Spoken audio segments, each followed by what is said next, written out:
Good morning students. आज हम Lhasa की ओर का आखिरी पैरा पढ़ेंगे। अभी तक आप लोगों ने पढ़ा कि लेखक किस प्रकार अपने मित्र के साथ थोंगला से लंकोर की तरफ जाते हैं। तो जब वे लंकोर के गांव में पहुंचते हैं तो वहां पर उनका भव्य स्वागत होता है, सम्मान होता है। वहां पर उन्हें खाने के लिए चाय सत्तू दिया जाता है और गर्मा गर्म थुक्पा दिया जाता है, जिसे खाकर वे रात व्यतीत करते हैं। अब हम तिंगरी के विशाल मैदान में थे, जो पहाड़ों से घिरा टापू सा मालूम होता था, जिसमें दूर एक छोटी सी पहाड़ी मैदान के भीतर दिखाई पड़ती है। उसी पहाड़ी का नाम है तिंगरी समाधिगिर। और लेखक कह रहे हैं कि लंकोर से आकर अब हम तिंगरी के विशाल मैदान में थे, जो पहाड़ों से घिरा टापू के समान प्रतीत होता है, जिसमें दूर एक छोटी सी पहाड़ी मैदान के भीतर दिखाई पड़ती है। और उसी पहाड़ी का नाम क्या है? तिंगरी समाधिगिरी। आसपास के गांव में भी सुमित के कितने ही यजमान थे। कपड़े की पतली पतली चिरी बत्तियों के गंडे खत्म नहीं हो सकते थे, क्योंकि बोध गया से लाए कपड़े के खत्म हो जाने पर किसी कपड़े से बोध गया का गंडा बना लेते थे। वह अपने यजमानों के पास जाना चाहते थे। मैंने सोचा यह तो हफ्ता भर उधर ही लगा देंगे। लेखक कह रहे हैं कि तिंगरी के आसपास, उस पहाड़ी एरिया के आसपास जो गांव थे, वहाँ भी सुमित के जान पहचान वाले थे। इसलिए कपड़े की पतली पतली चिरी बत्तियों के जो गंडे थे, जो बोध गया का एक विशेष प्रकार का गंडा मतलब होता है कि मंत्र पढ़कर जो लगाया हुआ गांठ होता है, उसको कहा गया है। तो लेखक ने कहा है कि जो बोध गया के गंडे थे, जो मंत्रों से शुद्ध किए गए थे, पवित्र किए गए थे, वो खत्म नहीं हो रहे थे।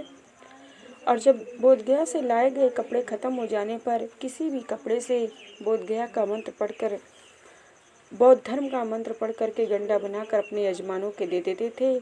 वह अपने यजमानों, अपने जान पहचान वालों के पास जाना चाहते थे। मैंने सोचा यदि वे उधर चले जाएंगे तो काफ़ी समय उधर ही व्यतीत कर देंगे, हफ्ता भर उधर ही लगा देंगे। मैंने उनसे कहा कि जिस गांव में ठहरना हो उसमें भले ही गंडे बांट दो, मगर आसपास के गांव में मत जाओ। इसके लिए मैं तुम्हें ल्यासा पहुँच कर रुपये दे दूंगा। सुमित ने स्वीकार किया। लेखक कहते हैं कि मैंने विचार किया, मैंने सोचा और कहा कि तुम्हें जिस गांव में ठहरना हो उसमें भले ही या बोध गया का प्रसाद, बोध गया का गंडा बांट दो, आसपास के गांव में मत जाओ। और इसके लिए तुम्हारा मैं एहसानमंद रहूँगा और ल्यासा पहुँचकर जो भी रुपये होंगे, जो भी कीमत होगी, मैं उसे दे दूँगा। सुमित ने लेखक के इस प्रस्ताव को स्वीकार कर लिया, बात को मान लिया। दूसरे दिन हमने भरिया ढूंढने की कोशिश की, लेकिन कोई न मिला। सवेरे ही चल दिए होते तो अच्छा था, लेकिन अब 10-11 बजे की तेज़ धूप में चलना पड़ रहा था। तिब्बत की धूप भी बहुत कड़ी मालूम होती है। यद्यपि थोड़े से भी मोटे कपड़े से सिर को ढाक ले तो गर्मी खत्म हो जाती है। अब लेखक कह रहे हैं कि दूसरे दिन भरिया माने भार ढोने वाला, जिसको हम ऐसे कुली बोलते हैं, तो जो वहाँ पर पहाड़ों पर बोझ ढोने का, भार ढोने का काम करते हैं, उसको भरिया कहते हैं।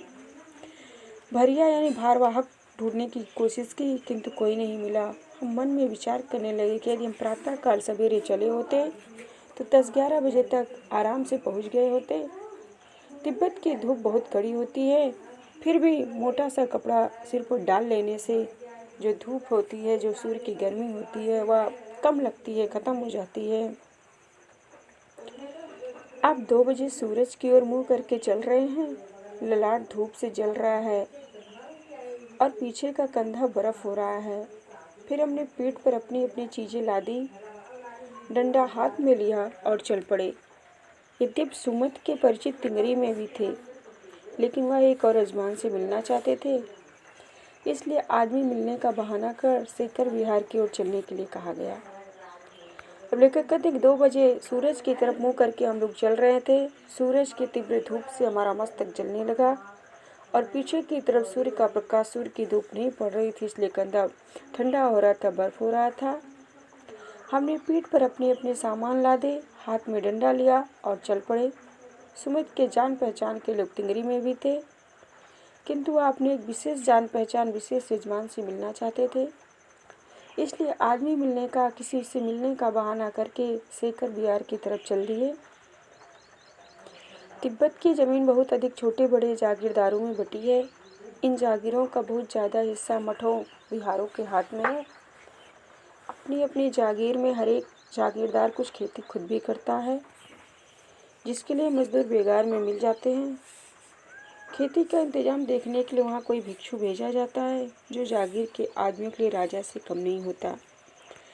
लेखक बताए कि जो तिब्बत की ज़मीन होती है वह कुछ भाग में, छोटे बड़े भागों में जागीरदारों में बटी होती है, और इन जागीरों का अधिकांश हिस्सा मठों के लिए, बिहारों के लिए होता है। अपनी अपनी जागीर में प्रत्येक जागीरदार कुछ खेती भी कराता है, और जिसके लिए बेगार में सस्ते में मजदूर मिल जाते हैं। खेती का इंतजाम देखने के लिए वहाँ कोई बौद्ध भिक्षु भेजा जाता है, जो जागीर के आदमियों के लिए राजा से कम नहीं होता। शेखर की खेती की मुखिया भिक्षु नमसे बड़े भद्र पुरुष थे। वह बहुत प्रेम से मिले। हालांकि उस वक्त मेरा वेश ऐसा नहीं था कि उन्हें कुछ भी ख्याल करना चाहिए था। यहाँ एक अच्छा मंदिर था, जिसमें कंजूर बुद्ध वचन अनुवाद की हस्तलिखित 103 पोथियाँ रखी हुई थी। मेरा आसन भी वहीं लगा। अब लेखक जब तिंगरी में पहुँचे तो वहाँ देखते हैं कि वहाँ जो जागीरदार थे अपने हिस्से की खेती कुछ करते थे या अपने आदमियों से करवाते थे, और जो आदमी उस खेती को देखता था वह अपने आप को राजा समझता था। शेखर की खेती के मुखिया जो वहाँ थे, मालिक थे, वह नमसे बड़े सज्जन पुरुष थे। बहुत प्रेम से, बहुत आदर से मिले। मेरे वेशभूषा को देखकर ऐसा नहीं कहा जा सकता था उन्हें कुछ ऐसा ख्याल करना चाहिए। लेखक ने बताया तिंगरी में एक अच्छा मंदिर था, जिसमें बुद्ध के वाणी की हस्तलिखित 103 पोथियाँ रखी हुई थी। मैंने वहीं आसन जमाया, वहीं आसन ग्रहण किया। वह बड़े मोटे कागज पर अच्छे अक्षरों में लिखी हुई थी। एक एक पोथी 15-15 शेर से कम नहीं रही होगी। सुमित ने फिर आसपास अपने यजमानों के पास जाने के बारे में पूछा। मैं अब पुस्तकों के भीतर था, इसलिए मैंने उन्हें जाने के लिए कह दिया। दूसरे दिन वहाँ गए। मैंने समझा था 2-3 दिन लगेंगे, लेकिन वह उसी दिन दोपहर बाद चले आए। तिंगरी गांव वहाँ से बहुत दूर नहीं था। हमने अपना अपना सामान पीठ पर उठाया और भिक्षु नमसे से विदाई लेकर चल पड़े।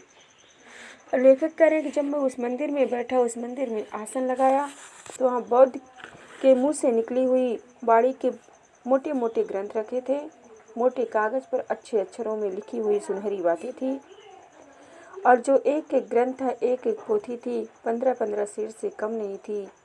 सुमित ने दोबारा अपने यजमानों के पास जाने के लिए मुझसे अनुमति मांगी। मुझसे पूछा तो मैं पुस्तक पढ़ने में, ग्रंथ को पढ़ने में इतना लीन था कि मैं उसे मना नहीं कर सका, उसे जाने के लिए अनुमति दे दी। मैंने सोचा कि अब ये गया है तो 2-3 दिन बाद ही वापस आएगा, किंतु सुमित उसी दिन दोपहर के बाद वापस आ गया। तिंगरी गांव वहाँ से दूर नहीं था। हमने अपना अपना सामान उठाया, पीठ पर लादा, और वहाँ के मालिक, शेखर विहार के मालिक भिक्षु नमसे से विदाई लेकर वहाँ से चल पड़े।